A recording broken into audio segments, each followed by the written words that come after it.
অবশেষে নবম জাতীয় পে স্কেল প্রকাশের বিশেষ সুখবর পাওয়া যাচ্ছে। আসসালামু আলাইকুম সম্মানিত ভিউয়ার্স, আশা করি আল্লাহর রহমতে সবাই ভালো আছেন, সুস্থ আছেন। আমাদের এই চ্যানেলের আরও একটি গুরুত্বপূর্ণ ভিডিওতে আপনাদের স্বাগতম।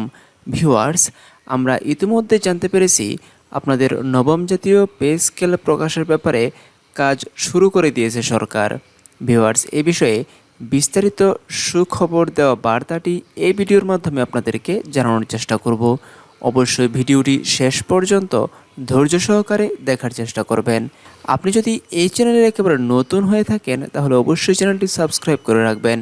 ভিউয়ার্স, কথা না বাড়িয়ে চলুন দেখে আসি আপনাদের জন্য বিশেষ সুখবর দেয়া বার্তাটি।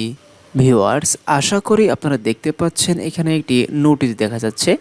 এখানে বলা হচ্ছে বিষয়বস্তুতে এরকম যে জনপ্রশাসন মন্ত্রণালয় কর্মকর্তা কর্মচারী কল্যাণ সমিতির দাবিসমূহ প্রেরণ।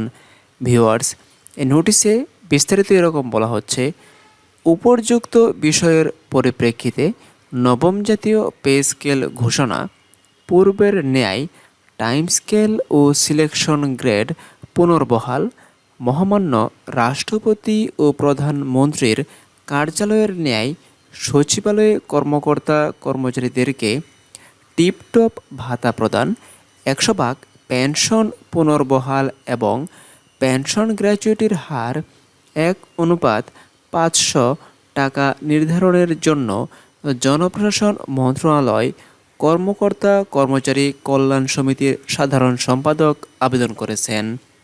ভিউয়ার্স, উপরিউক্ত দাবিসমূহ নিষ্পত্তির প্রয়োজনীয় ব্যবস্থা গ্রহণের জন্য আবেদনের অনুলিপি এতদ সঙ্গে আদেশক্রমে প্রেরণ করা হলো। ভিউয়ার্স, আপনারা দেখতে পাচ্ছেন এটি কিন্তু জনপ্রশাসন মন্ত্রণালয় অর্থাৎ গণপ্রজাতন্ত্রী বাংলাদেশ সরকারের জনপ্রশাসন মন্ত্রণালয় থেকে এই নোটিশটি দেওয়া হয়েছে।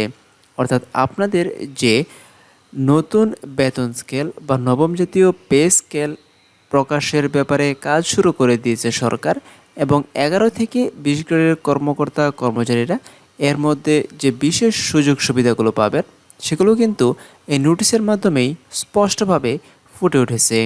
ভিউয়ার্স, আশা করি বিস্তারিত বার্তাটি আপনারা বুঝতে পেরেছেন। ভিউয়ার্স, এরকম গুরুত্বপূর্ণ আপডেট সবার আগে পেতে অবশ্যই চ্যানেলটি সাবস্ক্রাইব করে রাখবেন।